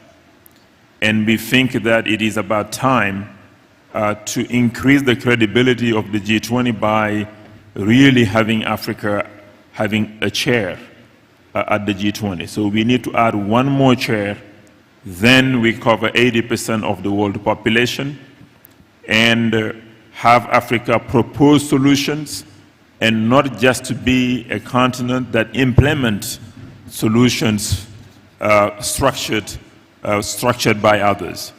And I think this is really, really important, and my president also will come during the summit to also push for that, and we are hoping that this year in Indonesia, Africa will become a member of the G20. Each presidency achieves something big, and we hope that this will be among the big things that Indonesia will achieve, as I said in Sharm el-Sheikh, so that Africa can connect more with the G20, meaning that Africa will joko more with the G20. Joko means to connect in our language in Senegal, and the president of this country's name is Joko as well. So we're hoping that this is the year of Joko. Thank you very much. Thank you very much. We need to do more Joko stuff all together. Exactly. Well, thank you very much. This is very ambitious and but very fair. And if you are talking about inclusion at the micro level, we need to think at the inclusion also of at the macro level. And if the collective economies of Africa ranked like the 8th, you said? The 8th economy in the world. So maybe you would agree that this really deserves a seat at the table at the G20, especially that the issue of inclusion is really high on the priority. So I hope they walk the talk as G20 countries, but I'm sure the presidency this year will take such an initiative to heart and probably do the best that they can. So all the best. Thank you very much for this, but this is another dimension of inclusion. So we cannot continue to think about the small financial inclusion at the micro level. We need to think of member countries, developing countries, how they are included in the general scheme of things. So the G20 should be the economic forum for the entire world. It's not the club of the rich only. And I think this is what we are hearing, and hopefully, inshallah, something will happen. Thank you very much, Mr. Amado. I think Governor Perry mentioned something about APIF, and President Al-Jasser also mentioned APIF, which is a fund for Awqaf property investment fund. And I think it deserves a couple of minutes of our attention as a practical tool, practical fund. It's not enough to speak about the theory of all of these things, but this is a manifestation of the investment in Awqaf. So if you don't mind, just play that short video, please. The Awqaf Properties Investment Fund, APIF, is an impact investment fund managed by the Islamic Development Bank. APIF's objective is to ensure the sustainability, financial independence, and continuity of the social development of nonprofit organizations for the benefit of the Islamic Ummah. APIF's strategy relies on extending financing to develop revenue-generating Awqaf projects in accordance with the principles of Sharia. The fund provides a safe investment opportunity to achieve an outstanding social impact. Also, the fund is characterized by the following: its unique social impact, its low investment risk since investments are made in US dollars and under the supervision and management of a AAA-rated international financial institution, increase in the net asset value since the value of the certificates has increased from 10,000 US dollars at the inception of the fund to 11,589 US dollars by the end of the year 2020. This is in addition to the dividends distributed annually and compliance with the Sharia and legal requirements.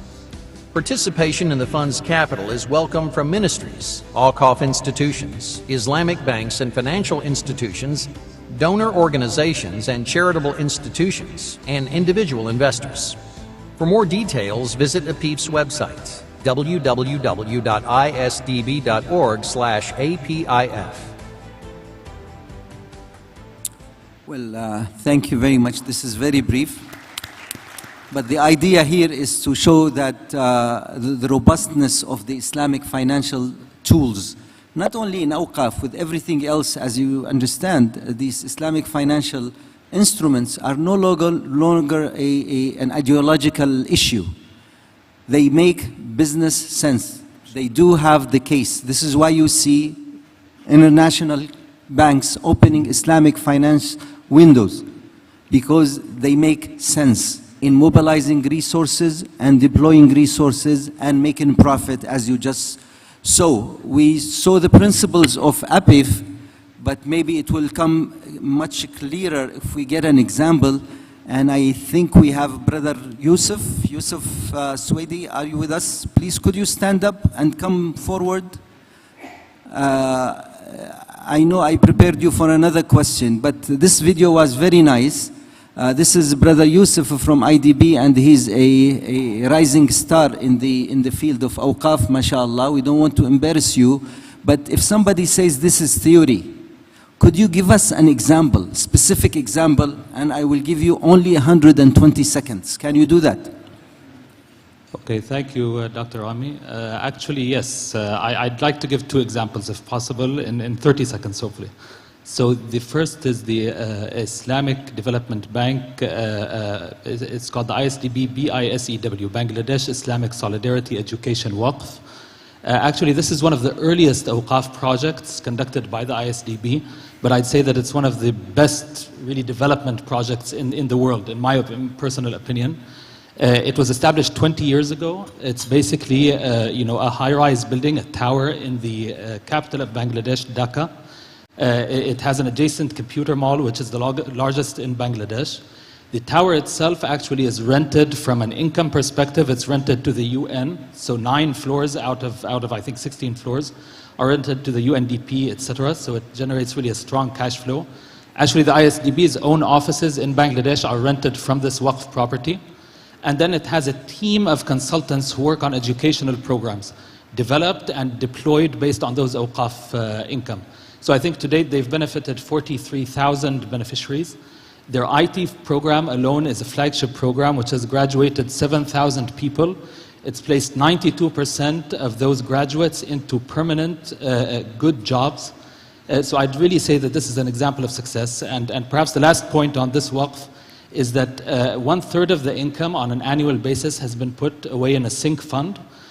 So today they've actually approved, and the second phase, or they're working on the second phase of this Waqf, based to a large part on that 30% that they were putting away annually. So it shows really an excellent example of bringing the word sustainable to sustainable development. The second example, if you allow me, in 5 seconds, because His Excellency, Minister Hott mentioned something very similar. We're working on an initiative related with the UNDP, actually, on using Awqaf to provide subsidies for electrification. And this is almost exactly what His Excellency mentioned in terms of, but in the context of job creation and entrepreneurship. So thank you. Well, thank you very much. Let's give him a round of applause for improvising on the fly. This is good example, two examples actually on education and electrification. So people might think that awqaf is just simply something you give charity to somebody hungry and you fill the day. This is not the issue here. Sustainability is at the heart of the concept of awqaf.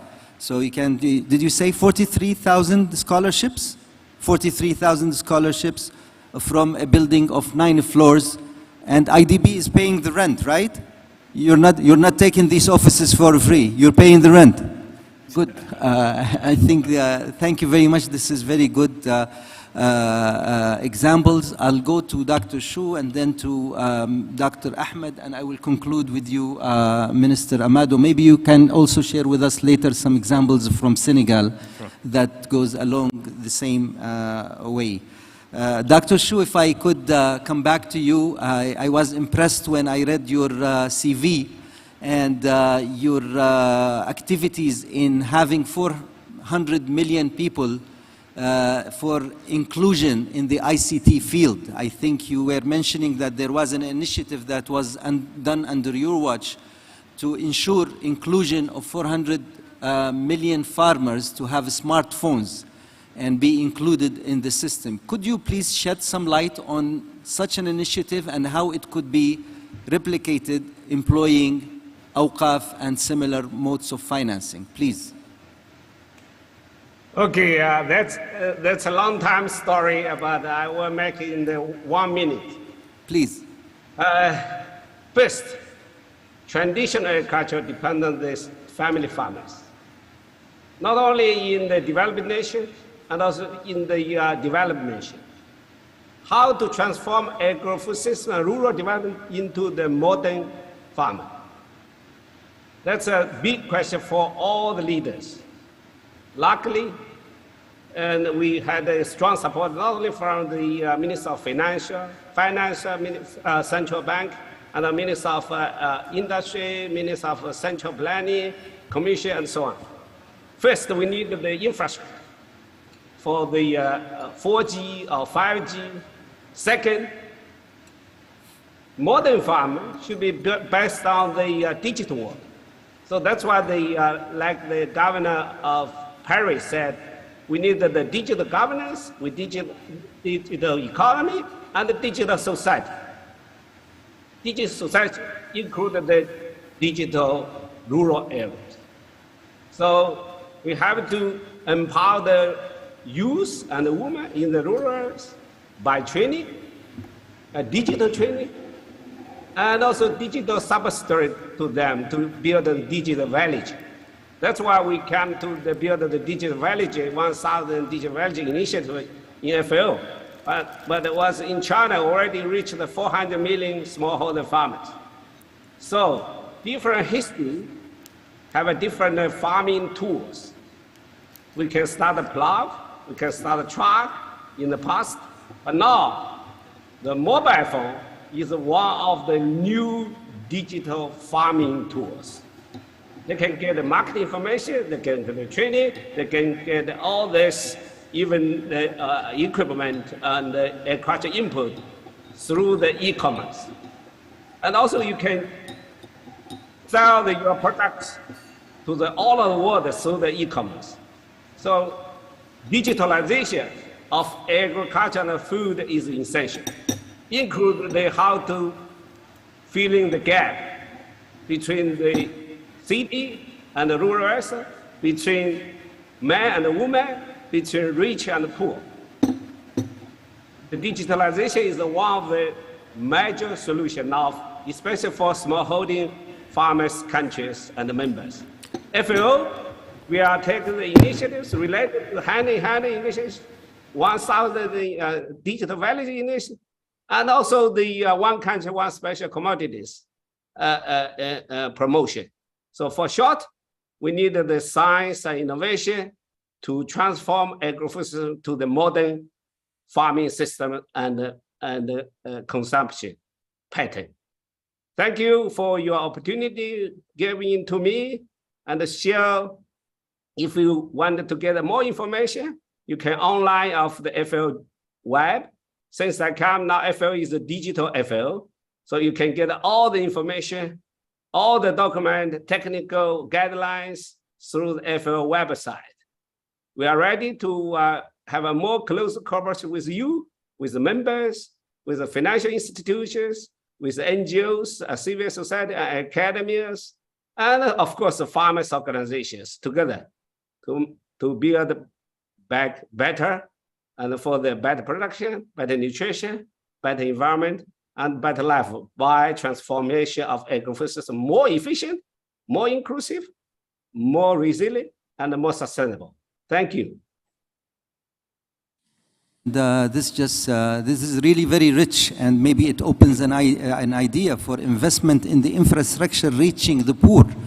An endowment, for example, for reaching the poor might be an innovative mode of financing where you can make income that will make sure that we have the poorer areas really connected to the most empowering factor these days, which is the connectivity. So connectivity doesn't happen just by having a smartphone. You need to invest in the infrastructure. And maybe these might pose good opportunities for the endowment investment and awqaf investment. Thank you very much, Dr. Sho. We go to Dr. Ahmed.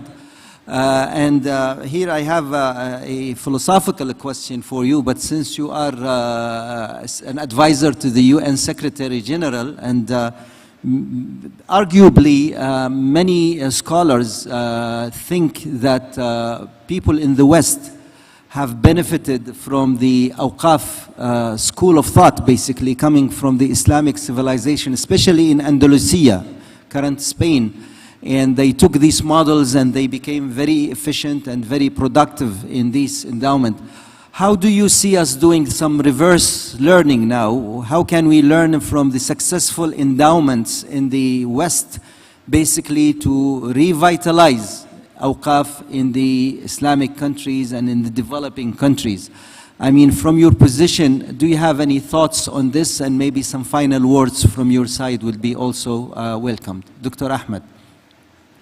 Thank you, Dr. Rami. Yes, of course. We, as I mentioned earlier, that awqaf has been very powerful tools and have very effective in the Islamic culture, not in the Western only. But if we have a look for the Zaytuna, for example, university, it is now more than 1,000 years. We have Al-Mansoura Hospital in Egypt. It is also supported by Endowment. The endowment or the awqaf could be actually a larger scale if we can utilize it in a proper way. And this is where I come from with the initiative. How can we utilize the awqaf, the zakat, and sadaqat, and sukuk, all the Islamic social finance? If we utilize it, we can get benefit from it, but we have to do it collectively and in a holistical way and innovative way. I don't want to deal with the things as we used to do it, because every day there is a new thing. We've learned from the pandemic. We have a lots of innovative ways. So we can also align the awqaf investment with the SDGs to fill the gap where the people actually, it's very needed. I'll give you an example. When I was in one of the Palestinian camps, when I visit that man, an old man, refugees in the camp, and I asked him about his home, why there is a lot of cracks. He said, we cannot get it prepared because we don't have enough money. And I asked him about the zakat. He said, yes, there is a zakat, but most of the zakat, it's not easy to transfer from outside to the other country. So the initiative actually that I'm trying to reach is how can we have this kind of a mechanism to help the donor in one hand, not only in the Islamic country and all over the world, the Muslim all over the world, to pay their zakat, to invest also in awqaf, to do their zakat, their sadaqat, through very trustful mechanism within the UN system. So this is the idea. So it is not matter of just to recall what we have in the past, but we have to also be very innovative, and we have to get out of the box and thinking in the future. Because even the scholar, I mean, some of the fatwa you mentioned about the scholar, but I will go to the fatwa. Some of the fatwa said, okay, how can we have a fatwa to pay our sadaqat, Zakat, our zakat in particular, through the UN?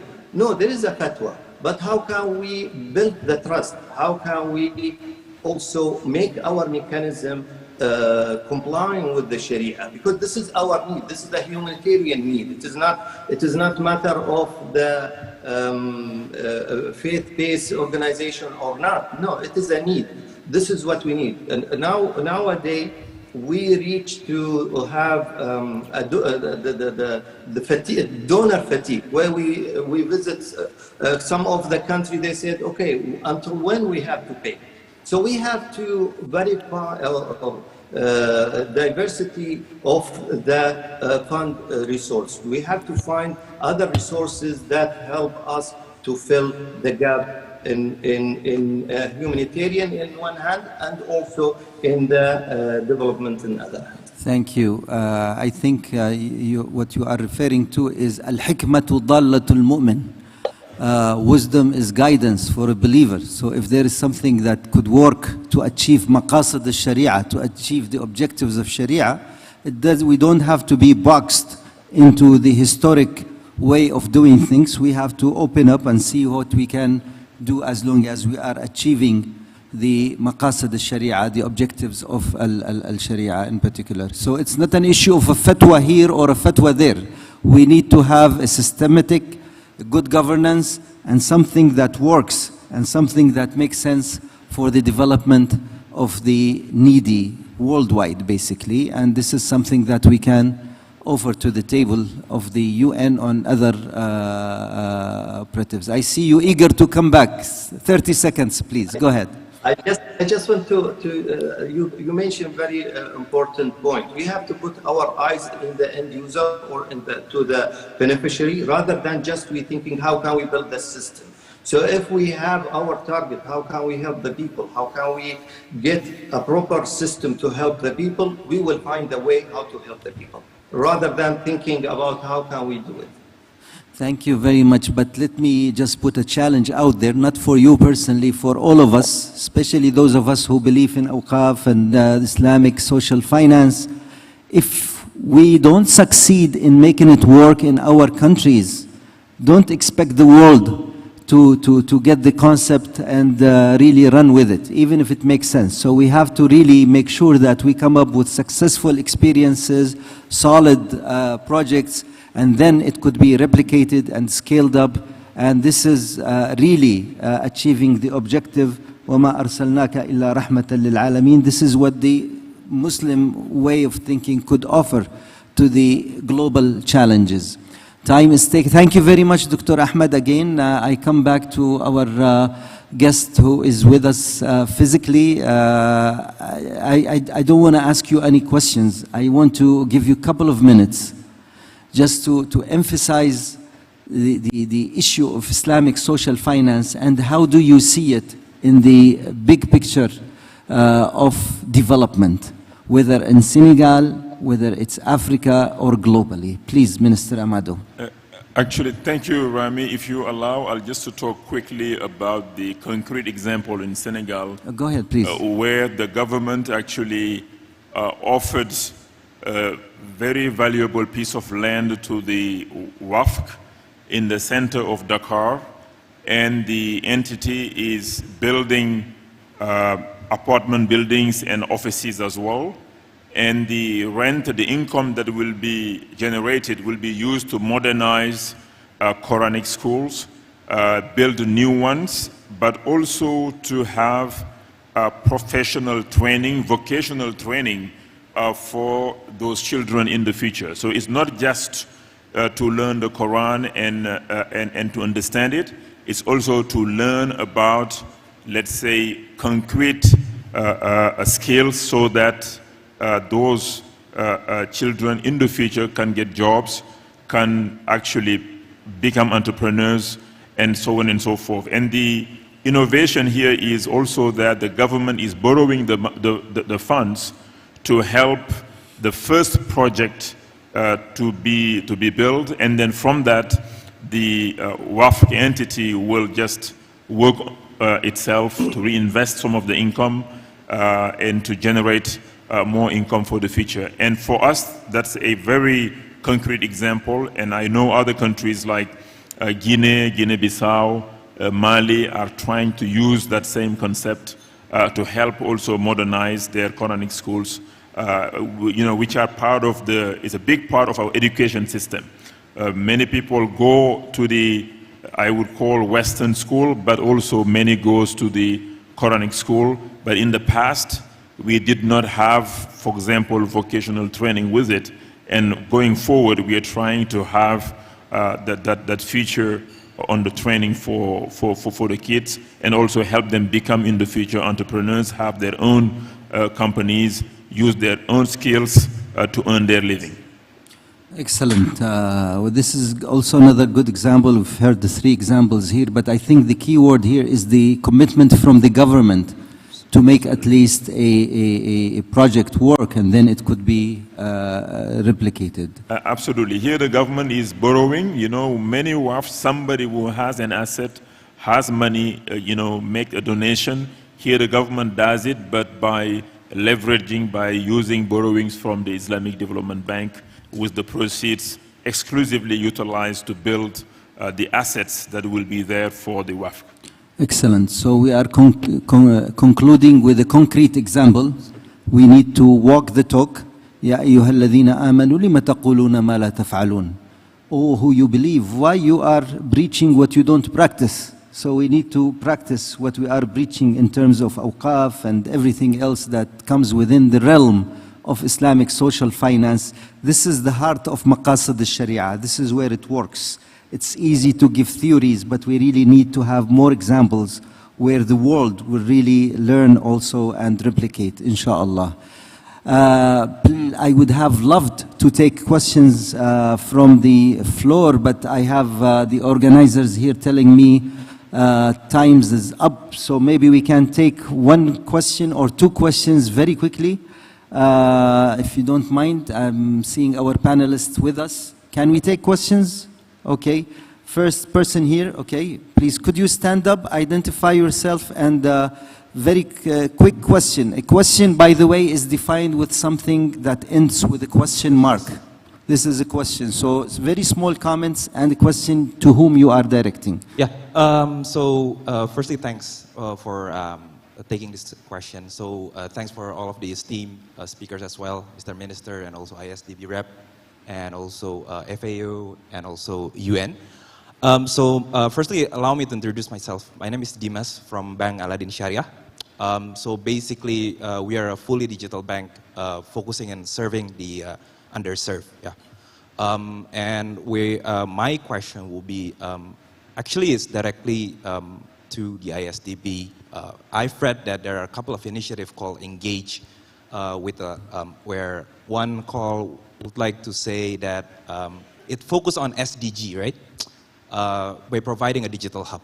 So one thing that I want to understand further is that what is the lesson learned and also best practices related to building a banking services and also banking product for the financial inclusion? And also in the spirit of what Minister said, spirit of Joko, if our Aladdin Bank team can reach out to the ISDB team to discuss further about that. Okay, thank you. Maybe I'll give later. We'll take 3 questions and then we'll try to address them. We took one from the left, we'll take one from the middle and the sister on the right, and then we'll come back. I'll ask Brother Saleh Jalasi to perhaps to answer. You solved the answer. He's sitting next to you to answer your question, but we'd like the audience to hear the the question. Please, gentleman in the middle, please identify yourself and the question. Okay, thank you. My name is Masuti from Economic Sharia Community. One thing that we talk about Wakaf, what for the fund, I think the most important, if Mr. Perry just now said about the funding for mosque, school, and cemetery, but I think it is okay. But the most important in Indonesia, I think, is about how to empowerment some people in life in poverty. We have 26 million people live in poverty. So, like Senegal, maybe giving skill, life skill for children, or small families, it is the most priority for Indonesia. Thank you. Who are you addressing this comment or this question? For the forum, I mean, for the the official of this organization. Okay, I think you have a good point. You have a good point, but let's see who would like to address it later. Please, our sister on the left. Thank you for the comment. Our sister on the left, please.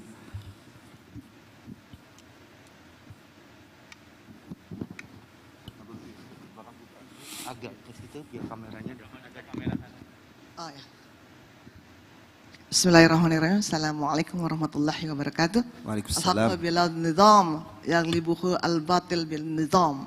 So we believe that the organized truthful could be beaten by the organized falsehood. And I'm talking about the good governance that we have been actually addressing from the beginning. That Islamic social finance has been actually playing an important role and has been embedded in Islamic finance. So what my question is how ISDB in this case, and of course the rest of the speakers who have had the thought of creating a global good governance into the Islamic social finance. Thank you. Excellent point, excellent point. Let me just go to Saleh Jalasi, if you can bring the Pa Saleh is the director of the regional hub here in Indonesia, and many of the inquiries related to the IDB could also be directed to him. If you can take 1 minute, and then I'll go back to the panelists, each to say their one last minute, maybe addressing the questions of governance and the questions of the poor also, for 1 minute each, and then we have to close. Brother Saleh. Thank you very much, Dr. Rami. Actually, we have already, as His Excellency Minister of Senegal said, speak up, please. We have already joked with the colleague, and we have shared the information. However, let me add that as the Islamic Development Bank, we are already working with the different stakeholders, especially BASNAS, which is the Zakat Foundation, in order to build capacity on increasing zakat collection. As you know, the potential for zakat collection is so huge in a country like Indonesia. It's around 70 billion US dollars, if I recall rightly. The challenge, I think, in most developing countries is human development. Human development in terms of education and health. And I think the PPP here, I think the purpose or the maqsad, as you have reiterated several times, is to include another P into the PPP model, which is philanthropy, to make the PPP model work for countries that are really need more concessional resources, especially in human development. So including the quadruple P, adding the philanthropy could really contribute too much, huge, significantly, as His Excellency Minister Amado mentioned. He was referring to the bilingual education program, which is education and integrating madrasa in terms of equipping of the kids with conventional skills that could integrate those kids into the conventional system and make them more productive. So what I mean is there is a lot of potential in utilizing these social or Islamic modes, like zakat, sadaqah, awqaf, in order to provide more concessional resources to build, to increase the human development and ultimately achieve the SDGs. Thank you. Thank you very much. And please, if you have any specific questions related to IDB, please bombard Brother Saleh Ijlasi. I'm receiving many questions online. I really appreciate. Most of them are very relevant. Some of them have to do about cash sukuk, many of them about digital agriculture and the digital farmers also. I think we have how to implement Islamic fund for, I'm trying to read from here, agriculture for digital farmers also. So forgive me, but I think I will direct the last question to Dr. Shu, and then I will go 1 minute each. Please feel free to address any of the questions that we just heard. Dr. Shu, please, 1 minute. Okay, and thank you. And what I started, how to help the smallholder farmers. It's not a matter of their own. We need passion, we need humanity, we need inclusive from the richer people, especially from the bank system, financial system, together with the Ministry of Agriculture and Rural Affairs, together with all the entrepreneurships, and by the speed up the scale up SDGs, especially SDG 2 and SDG 1. Let's work together to end the hunger and reduce the poverty as soon as possible, and we can manage to do it if we have a solidarity together. I wish G20 presidency and the Indonesia presidency, G20, will make substantial presidentially contribution to the recovery of the world, not only economically, socially, and also others. May you success and good luck to the Africa friend, and for your big inclusiveness. We need agency. Thank you. Thank you very much. This is actually a great answer to a question we received from Kin Hu Hin International from Thailand, actually, as if you were reading the question. So thank you very much for your reply.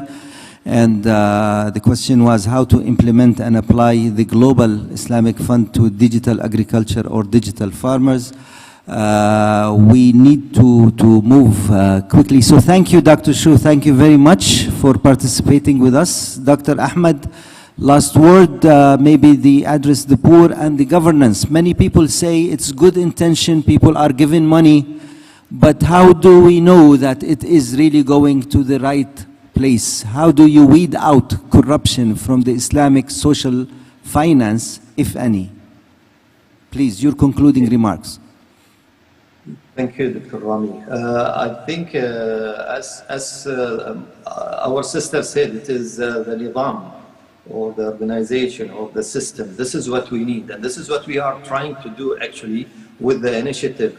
We have to bring everyone and listen to everyone and not leave anyone behind, and take the thought, because each of the country has their own system and they have their own way to do the Islamic social finance. And what we need here, we need to understand what the Islamic social finance and what the system in the UN, and how can we bring this both system together and try to build our mechanism accordingly.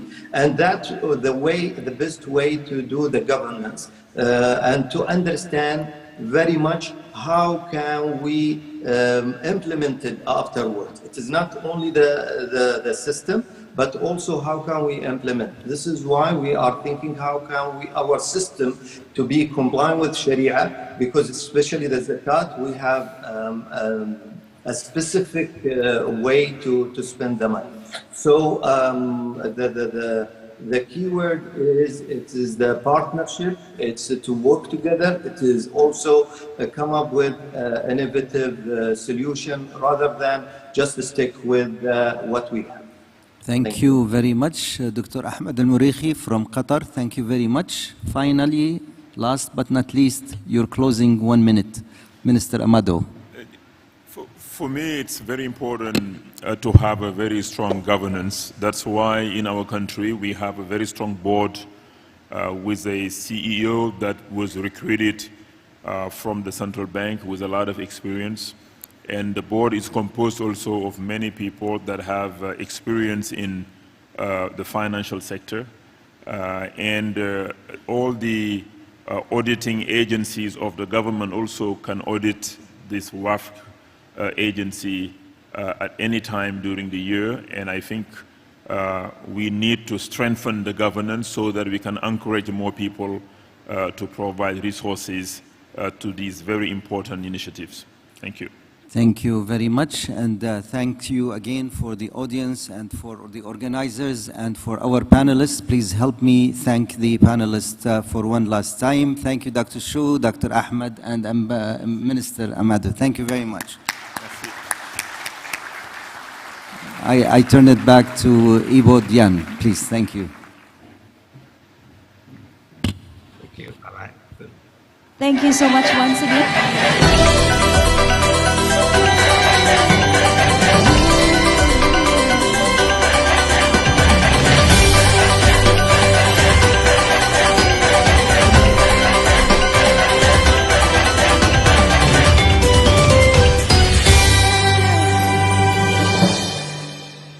Thank you once again to our moderator, Dr. Rami. So thank you to the Governor of Bank Indonesia, President of the ISDB, and also, of course, our distinguished panelists, all of the speakers today, Minister of Economy, Planning and Corporations of the Republic of Senegal, Director General Food and Agriculture of Organization, Special Advisor to the UN Secretary General, and also our moderator, Dr. Rami Ahmad. So once again, distinguished delegates, ladies and gentlemen, please join me in giving another round of applause to all of the panelists and also the moderator. Thank you.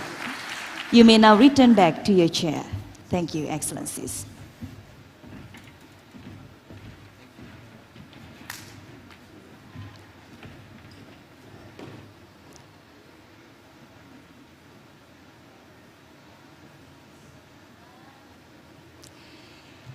Excellencies, distinguished delegates, ladies and gentlemen, before we conclude our event today, we would like to give you some important information. Ladies and gentlemen, please scan the barcode, the QR code, which is available on each table and also on your screen for our virtual participants.